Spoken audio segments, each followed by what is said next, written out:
Hello friends, welcome back to my channel once again. तो आज मैं सोच रहा था कि आपको कुछ ऐसा करवाऊं जो आपको मैंने अब तक नहीं करवाया। उसमें से मैंने 3 टॉपिक्स ढूंढे जो मैंने अब तक आपको नहीं करवाए। ये बहुत बड़े टॉपिक्स नहीं है, स्मॉल टॉपिक्स हैं, वही मैं आज आपको इस वीडियो में करवाऊंगा। सबसे पहले मैं आपको कराऊंगा कि पास्ट कॉन्टिन्यूअस टेंस और प्रेजेंट कॉन्टिन्यूअस टेंस का पैसिव फॉर्म कैसे बनाया जाता है। इसमें हम लोग यूज करते हैं इज बीइंग, जो कि आपको स्क्रीन पे दिख रहा है। इज बीइंग को हम लोग यूज करते हैं थर्ड फॉर्म के साथ। तो आज हम वो करेंगे। उसके बाद हम लोग करेंगे एक इंपेरेटिव वर्ब। इंपेरेटिव वर्ब क्या होता है? ये अपने आप में फुल मीनिंग होता है, चाहे ये एक वर्ड का हो, चाहे इसमें 3-4 वर्ड लगे हो, ये अपने आप में फुल कंप्लीट सेंटेंस होता है। हम लोग आज ये करेंगे। और उसके बाद हम लोग करेंगे एक हेल्थ प्रॉब्लम्स, कि अगर किसी को हेल्थ प्रॉब्लम्स आ जाए तो वो कैसे बताएगा दूसरे आदमी को इंग्लिश में कि उसको क्या फील हो रहा है। ये सब हम लोग करेंगे इस वीडियो में, तो एंड तक ये वीडियो जरूर देखना, ये बहुत ही यूजफुल होने वाली है। आज हम लोग सबसे पहले जो वर्ड यूज करने वाले हैं वो है इज बीइंग। इज बीइंग जब यूज करते हैं इसके साथ लगती है थर्ड फॉर्म ऑफ वर्ब। अब ये कैसे सेंटेंस होते हैं जहां पे is being plus third form of verb लगती है। अब देखिए, जैसे हमने सेंटेंस पहले किए थे, कर रहा है, कर रहा था, ऐसे जब सेंटेंस होते हैं जिसमें लिखा होता है मैं ये काम कर रहा हूं, अब इनको जब हमने पैसिव फॉर्म देना है वहां पे यूज होता है is being plus third form of verb. जैसे कि मैं अभी आपको लेक्चर दे रहा हूं, अब इसका पैसिव फॉर्म क्या बनेगा? एक लेक्चर मेरे द्वारा दिया जा रहा है। जब हम लोग ऐसी बातें करते हैं वहां लगता है is being plus third form of verb, और वही मैं आपको आज करवा रहा हूं। अब आप देखिए यहां पे ये कहां यूज होते हैं? We will use it for present continuous tense and past continuous tense. हम लोग इज बीइंग को या फिर विल बी बीइंग को फ्यूचर कॉन्टिन्यूअस टेंस में नहीं यूज करेंगे, उनका कोई भी यूज नहीं होता हमारे आम लाइफ में। तो मैं आपको फ्यूचर वाला नहीं करवा रहा, मैं आपको कराऊंगा सिर्फ और सिर्फ प्रेजेंट कॉन्टिन्यूअस का और पास्ट कॉन्टिन्यूअस टेंस का पैसिव फॉर्म। अब ये कैसे होता है? अगर हमने प्रेजेंट कॉन्टिन्यूअस करना है तो वहां पे क्या लगेगा? Is am are being plus third form of verb, और दूसरा है was were being plus third form of verb. अब कैसे सेंटेंस होते हैं? जैसे यहां देखिए, he is writing a letter. इसका मतलब क्या हुआ? वह एक लेटर लिख रहा है। अब हमने इसको पैसिव फॉर्म देना है। जब पैसिव फॉर्म देंगे तो कैसे सेंटेंस बनेगा? अ लेटर, जो ये है अ लेटर पहले आ जाएगा। A letter is being, third form आ गया राइटिंग का, written. A letter is being written by him, मतलब उनके द्वारा एक पत्र लिखा जा रहा है। जब हमने ऐसे सेंटेंस को पैसिव फॉर्म देना है वहां पे यूज होता है इज बीइंग। और एक पास्ट का मैं आपको कराऊंगा सेंटेंस, वो क्या है? Ram was driving a car, मतलब कि राम एक कार ड्राइव कर रहा था। अब इसको हमने पैसिव फॉर्म देना है तो क्या होगा? अ कार, ये देखो ये पहले आ जाएगा, अ कार यहां पे आएगा was. A car was being driven by Ram, मतलब एक कार राम द्वारा चलाई जा रही थी।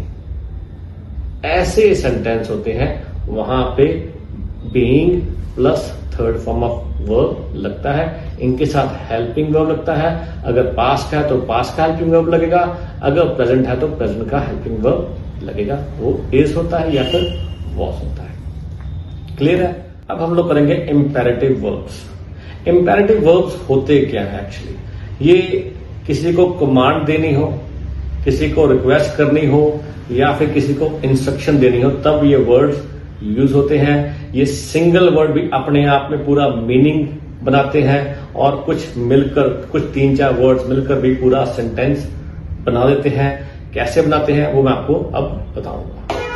देखिए, इंपेरेटिव वर्ब होता क्या है वैसे? Imperative verb is a verb form used to give command, make request और प्रोवाइड इंस्ट्रक्शन। जैसा कि मैंने आपको बताया कि कमांड देने के लिए, रिक्वेस्ट करने के लिए, या फिर किसी को इंस्ट्रक्शन देने के लिए। ये सिंगल वर्ड भी हो सकता है और ये 3-4 वर्ड्स भी हो सकते हैं। देखिए कैसे। अब मैंने सबसे पहले लिखा स्टॉप प्लीज, मतलब किसी को रोकना है और रिक्वेस्ट करनी है तो हमने प्लीज लगवा दिया एज ए रिस्पेक्ट करने के लिए कि स्टॉप प्लीज, मतलब कि आप रुक जाइए। अब यहां पे मैंने आप नहीं लगाया। अब यहां पे आप लगता तो है, यू लगता तो है, लेकिन लगाने की जरूरत नहीं है। ये अपने आप में कंप्लीट सेंटेंस होता है। जैसे कि आप मान लीजिए रास्ते में कहीं जा रहे हैं और किसी को रोकना, तो आप क्या बोलेंगे? Stop, stop please. Auto rickshaw में जा रहे हैं तो आप ये नहीं बोलेंगे प्लीज यू स्टॉप, आप बोलेंगे स्टॉप, स्टॉप प्लीज। ये अपने आप में कंप्लीट सेंटेंस है। ये पूरा का पूरा अगले बंदे को कन्वे करता है मैसेज की क्या काम करना है। जैसे कि गो, अकेला बोलेंगे चलो, चलो, तो ये कंप्लीट हो गया, अपने आप को दूसरे को पता चल गया कि ये दूसरा बंदा क्या कह रहा है, वो जाने के लिए कह रहा है। हम लोग ये नहीं कहेंगे यू गो, नहीं, जरूरत नहीं यू लगाने की, अकेला गो भी चलेगा। फिर आया था कम हियर, यहां आइए। अब यहां पे यू कम हियर लगता है पर लगाने की जरूरत नहीं है यू। हम लोग किसी को दूसरे को इंस्ट्रक्शन देनी है कि इधर आओ तो लोग यू कम हियर, और अकेला कम हियर भी चलता है। अगर किसी पे क्लास पे कोई पढ़ा रहा है तो उसने बोलना है कि चुप कर जाओ, तो बी क्वाइट। अब यहां जरूरत नहीं है बोले कि यू बी क्वाइट या यू ऑल बी क्वाइट। यहां पे बी क्वाइट अपने आप में पूरा एक्सप्लेन करता है अपने आप सेंटेंस, तो सबको बताता है कि आप चुप कर जाइए। फिर आता है प्लीज ओपन द डोर, मतलब कि डोर खोलिए।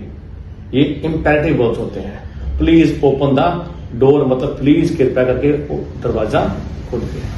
प्लीज सिट डाउन, कृपया करके बैठ जाएं। अब मुझे ये यू बार बार लगाने की जरूरत नहीं है, ये अपने आप में कंप्लीट होते हैं। या फिर सिट डाउन प्लीज, ऐसे भी बोल सकता हूं, या प्लीज सिट डाउन। ये कुछ बस इस तरह के वर्ड्स होते हैं जो अपने आप में सारा मैसेज कन्वे कर देते हैं, और इनको बोलते हैं इंपेरेटिव वर्ड्स। ये सिर्फ एक टर्म है आपको बताने के लिए। ये नहीं है कि आपने इंपेरेटिव वर्ड्स किसी सेंटेंस में यूज करना होता है। ये बता रहा हूं कि आपने अगर ऐसे सेंटेंस या ऐसे वर्ड्स यूज किए तो आपको पता होना चाहिए ये इंपेरेटिव वर्ड्स होते हैं। अब हम डिस्कस करेंगे हेल्थ प्रॉब्लम, कैसे हमने कन्वे करना है अपने हेल्थ के रिगार्डिंग कोई भी इश्यू दूसरे बंदे को। सबसे पहले हम लोग इसमें वर्ड यूज करेंगे एक, ACHE। ये ऐसे 4 अल्फाबेट्स हैं जो एक वर्ड के एंड में आते हैं और ये दूसरे को कन्वे करते हैं कि दर्द हो रहा है। एक का मतलब होता है दर्द। अब किस किस के साथ एक लगता है, वो सिर्फ 3 और 4 वर्ड्स हैं जिनके एंड में एक लगता है, वो मैं आपको आज करवाऊंगा। सबसे पहले वहीं से स्टार्ट करूंगा। जैसे कि मान लीजिए मुझे सिर में दर्द है, तो मैं क्या बोलूंगा? मैं बोलूंगा आई हैव अ हेडेक। हेड सिर, दर्द एक, ACHE। मेरे सिर में दर्द है, आई हैव अ हेडेक। यहां पे लास्ट में लगता है ACHE। अगर मेरे दांत में दर्द है, अब दांत होते हैं तीत, एक दांत को बोलते हैं टूथ। अगर किसी एक दांत में दर्द है तब मैं क्या बोलूंगा? आई हैव अ टूथ एक, मेरे दांत में दर्द है। यहां पर भी लगता है एक। टूथ पेन नहीं बोलते, हेड पेन नहीं बोलते, हेडेक बोलते हैं, एंड टूथ एक बोलते हैं। अगर मेरे कान में दर्द है तो मैं क्या बोलूंगा? आई हैव एन ईयर एक। यहां पे भी ACH ही लगता है ईयर के बाद, तो इसका मतलब मेरे कान में दर्द है। अगर मेरे बैक में दर्द है तो मैं क्या बोलूंगा? आई हैव अ बैक एक। यहां पे भी एक लगता है, बैक पेन नहीं लगता। लगाने को लगा सकते हैं पर एक ही यहां पे सूट करता है, एक ही यहां पे फिट होता है। और अगर मेरे पेट में दर्द है तो मैं क्या बोलूंगा? आई हैव अ स्टमक एक, मतलब मेरे पेट में दर्द है। आई हैव अ स्टमक पेन बोल सकते हैं, लेकिन एक ही यहां पे फिट बैठता है। और यही ऐसे 5 वर्ड्स हैं जिनके लास्ट में ACHE लगता है। अगर आपको फीवर है तो आप क्या बोलेंगे? आई हैव अ फीवर, मतलब मुझे बुखार है। अगर आपको कोल्ड है, नाक बंद है, तो आप बोलेंगे आई हैव अ कोल्ड। और अगर कोल्ड बहुत ज्यादा है तो आप बोलेंगे आई हैव अ हाई कोल्ड, मतलब मुझे कोल्ड बहुत ज्यादा, नाक भी बंद है, गला भी खराब है, हाई कोल्ड। अगर आप रियली गंदा फील कर रहे हैं, आपका उठने का मन नहीं कर रहा, आपका कहीं जाने का मन नहीं कर रहा, तो वहां पे क्या बोलेंगे? I am feeling really bad. आपने रियली लगाना है तो ठीक है, नहीं भी लगाना तब भी चलेगा। आप बोल सकते हैं आई एम फीलिंग बैड, और नहीं तो आप कह सकते हैं I am feeling really bad. और अगर आप बीमार हैं, बुखार नहीं है लेकिन बीमार लग रहे हैं, तो आप बोलेंगे आई एम फीलिंग सिक। बुखार नहीं है लेकिन सिक फील हो रहा है, तो आप बोल सकते हैं आई एम फीलिंग सिक। अब सिक एक और जगह भी यूज होता है जहां पे आपको वॉमिट का फीलिंग हो रहा है, आपको लग रहा है कि वॉमिट आने वाली है, तो वहां पे भी आप बोल सकते हैं आई एम फीलिंग सिक। मुझे उल्टी आने का मन हो रहा है लेकिन उल्टी आ नहीं रही, तब आप बोल सकते हैं आई एम फीलिंग सिक। ये नहीं बोलना आई एम फीलिंग वॉमिट, नहीं, आई एम फीलिंग सिक। हाँ, एक और होता है SORE। SORE होता है सूजन। ये कहां कहां पे यूज होता है ये भी मैं आपको आज बताऊंगा इसमें।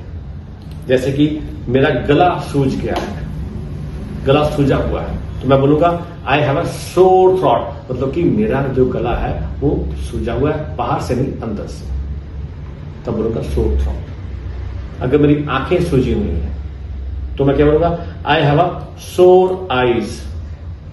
अगर मेरे हाथ सूजे हुए हैं तो मैं बोलूंगा आई हैव अ सोर हैंड। यहां पे लगता है सोर, यहां पे ये नहीं I have a swelling in my hand या I have a swelling in my eyes, नहीं बोलने की जरूरत। सोर अपने आप में सारा मैसेज कन्वे कर देता है। आई हैव अ सोर आईज, आई हैव अ सोर हैंड एंड आई हैव अ सोर थ्रॉट। अगर आपको फ्लू है, अब फ्लू क्या होता है? देखिए, फ्लू वो होता है जो फैला हुआ होता है। एक बंदे को नहीं, बहुत सारे बंदों को सेम तरह के सिम्टम्स होते हैं, सेम तरह की बीमारी होती है, उसको बोलते हैं फ्लू, और वो सब जगह फैला हुआ है। तब आप क्या बोलेंगे? फ्लू है तो आप बोलेंगे मुझे फ्लू हो गया है, तो आप बोलेंगे I have the flu. The flu मतलब कि कोई खास तरह का फ्लू, जैसे कि कोविड था।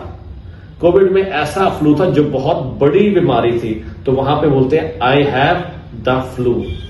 और अगर एक छोटी सी बीमारी है जो छोटे से एरिया फैली हुई है, तो वहां हम लोग क्या बोलेंगे? आई हैव अ फ्लू। वहां पे दाढ़ी लगाएंगे, दाग खास में, उसमें बोलेंगे आई हैव अ फ्लू। क्लियर है? आगे चलते हैं। एक होता है ब्रोक, जैसे कि किसी की फिंगर टूट गई हो, आपके कोई हड्डी टूट गई हो, तो वहां पे हम लोग ब्रोक यूज करते हैं। कैसे यूज करते हैं वो आपको बताऊंगा मैं। जैसे किसी की फिंगर टूट गई है तो वो वहां पे क्या बोलेंगे? I broke my finger. अब ये मतलब नहीं कि मैंने अपनी फिंगर खुद तोड़ी है ना, आई ब्रोक माई फिंगर का मतलब होता है मेरी फिंगर टूट गई है। अब यहां पे ये कन्वे ऐसे होता है आई ब्रोक माई फिंगर की मैंने अपनी फिंगर खुद तोड़ी है। नो, हमने किसी को बताना है कि अगर मेरी फिंगर टूट गई है, किसी तरह भी टूटी हो, तो वहां बोला आई ब्रोक माई फिंगर। अगर आपकी लात टूट गई है, अगर आपकी कोई बाजू टूट गई है, तो आप क्या बोलेंगे? I broke my leg, I broke my arm. ऐसे बोलना, I broke my leg, I broke my arm. अगर किसी की बैक टूट गई है तो आई ब्रोक माई बैक। अब यहां पे मैंने तोड़ी नहीं है, टूट गई है। मान लीजिए जिम में जा रहे हैं, जिम में एक्सरसाइज कर रहे हैं, वहां तो आपने खुद एक्सरसाइज की, ऐसी की जहां टूट गई, तो वहां बोलेंगे आप हाँ आई ब्रोक माई लेग या आर्म, तो वहां पे चलेगा कि मैंने खुद तोड़ी है। लेकिन अगर टूट भी गई एक्सीडेंट में, तो वहां पे भी यही वर्ड यूज होंगे कि I broke my finger, I broke my leg. यहां पे मैं आपको ब्रोक डाउन का कुछ समझाना चाहूंगा। ब्रोक को कहां और यूज होता है, थोड़ा सा है, ये आपको समझाना जरूरी है, इसलिए मैं यहां पे बीच में इसको लेके आया हूं। Broke down. ब्रोक डाउन का मतलब होता है खराब होना।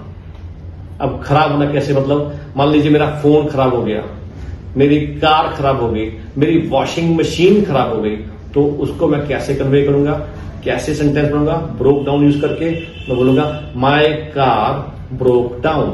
अब ब्रोक डाउन मतलब टूट नहीं गई, खराब हो गई। My car broke down this morning, आज सुबह मेरी कार खराब हो गई, तो वहां बोलूंगा ब्रोक डाउन। मेरी वॉशिंग मशीन खराब हो गई, तो मैं बोलूंगा my washing machine broke down. अभी हुई है, मान लीजिए 2 मिनट पहले, तो मैं बोलूंगा my washing machine broke down 2 minutes ago, मतलब 2 मिनट पहले। चलते चलते खराब हो गई, तो फिर भी यही बोलूंगा my washing machine broke down. तो यहां पे ब्रोक डाउन, वहां पे ब्रोक, ऊपर और यहाँ पे ब्रोक डाउन, ये मिलते जुलते थे, इसलिए मैंने आपको यहाँ पे बीच में हेल्थ प्रॉब्लम्स के बीच में ये इसको मैं ले आया। ये इसका पार्ट नहीं था लेकिन मैं इसके बीच में आपको ले आया। अगर आपने किसी से पूछना है भाई तुम्हारे को क्या हुआ, तुम्हारी शक्ल ठीक नहीं लग रही, तो आप कैसे पूछोगे उसको? आप बोलेंगे व्हाट्स द मैटर, या फिर व्हाट्स रॉन्ग, क्या गलत हुआ है। व्हाट्स द मैटर, क्या मैटर हुआ है। अगर किसी के साथ पूछना तो व्हाट्स रॉन्ग विद यू, तो तुम्हारे साथ क्या गलत हुआ जो तुम्हारा मुंह बना हुआ है। कई बार आप देखते हैं अपने दोस्त को कि उसका मुंह बहुत ही बिगड़ा हुआ है, या उसका मुंह खराब लग रहा है, या बीमार लग रहा है शक्ल देख के, तो वहां पे आप क्या बोलेंगे? What's wrong with you. शक्ल देखते साथ ही हम लोग पूछते हैं अभी क्या हुआ तेरे साथ, क्या हुआ तेरा मुंह बना हुआ है, तो वहां पे इंग्लिश में क्या बोलेंगे? व्हाट्स रॉन्ग विद यू, या फिर बोलेंगे व्हाट्स द मैटर, या फिर आप ये भी बोल सकते हैं what's the matter with you. तुम्हारे साथ क्या मैटर हुआ है, कि तुम्हारे साथ क्या हुआ है, ऐसे बोल सकते हो। लेकिन ये अपने आप भी कन्वे कर लेगा विद यू लगाने के बाद भी, बिना भी कि व्हाट्स रॉन्ग या व्हाट्स द मैटर, ऐसे भी चलेगा। आप लगा सकते हो विद यू। क्लियर है जी? तो ये कुछ ऐसे टॉपिक्स थे जो मुझे लग रहा था कि आपको कराने बहुत जरूरी है, ये आपके डेली रूटीन में बहुत ही यूजफुल होने वाले हैं। तो अगर आपको मेरी ये वीडियो अच्छी लगी हो तो आप मेरे चैनल को सब्सक्राइब करना, इस वीडियो को अपने फ्रेंड्स के साथ जरूर शेयर करना, and I will see you in the next video very soon with a new topic.